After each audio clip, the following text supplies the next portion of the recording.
Lottery winners often burn through millions in a matter of years, while self-made billionaires who lose everything can rebuild their fortunes almost as quickly. When two people receive the exact same financial windfall, why do they end up in completely different realities? This diagram illustrates how identical amounts of money move through two different mental processors. Wealth is a psychological operating system. For most of human history, optimizing for the next 30 years didn't matter if you couldn't survive the next 30 hours. Evolutionary pressures installed a default psychological setting in most of us, a mindset built for immediate survival rather than long-term accumulation.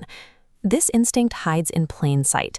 We convince ourselves we are making logical financial choices, but we are actually caught in a reactive cycle, responding to ancient triggers of stress and fear. To permanently change your financial trajectory, budgeting is not enough. You have to look under the hood and understand the mechanics of this hidden cognitive trap. Behavioral economics calls this the scarcity trap. Lacking resources like money or time compresses your cognitive bandwidth. This bandwidth tax consumes processing power, leaving nothing for future planning. The result is extreme tunnel vision, obscuring opportunities so you only see imminent threats, like tomorrow's rent. When your focus is squeezed this tightly, the world starts to look like a zero-sum game. You begin to operate under the assumption that resources are strictly fixed, meaning anyone else's financial gain feels like a direct personal loss to you. Living in this constant survival state triggers intense loss aversion. Protecting what little you have becomes the only priority, leading to a complete refusal to take the calculated risks required to grow. What we often call a poor mindset is not a measure of intelligence or willpower. It is a predictable neurological reaction to systemic stress that locks human beings in the present. When the immediate survival panic subsides, the brain is finally able to reallocate its energy toward modeling the future.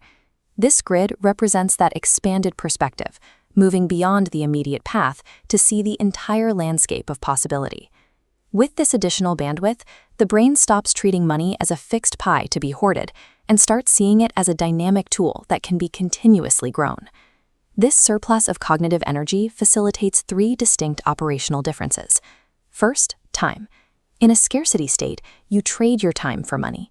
In an abundant state, you use money to buy back your time. Second, risk. Scarcity views failure as a catastrophic endpoint to be avoided at all costs.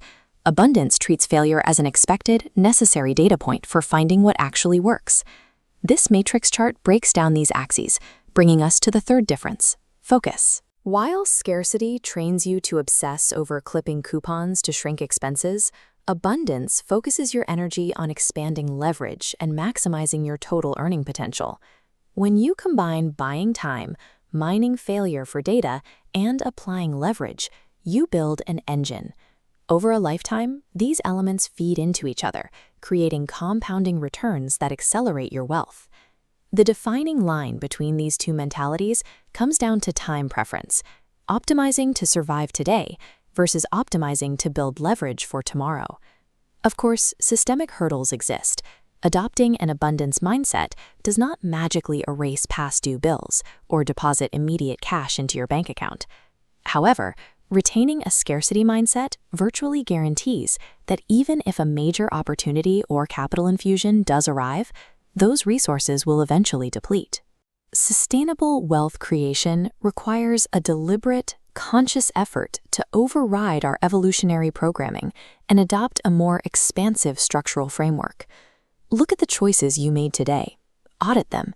You have to find the specific moments where a fear of scarcity dictated your actions instead of a strategy for growth. We cannot always dictate our immediate financial realities, but we maintain absolute control over the mental framework we build to conquer them.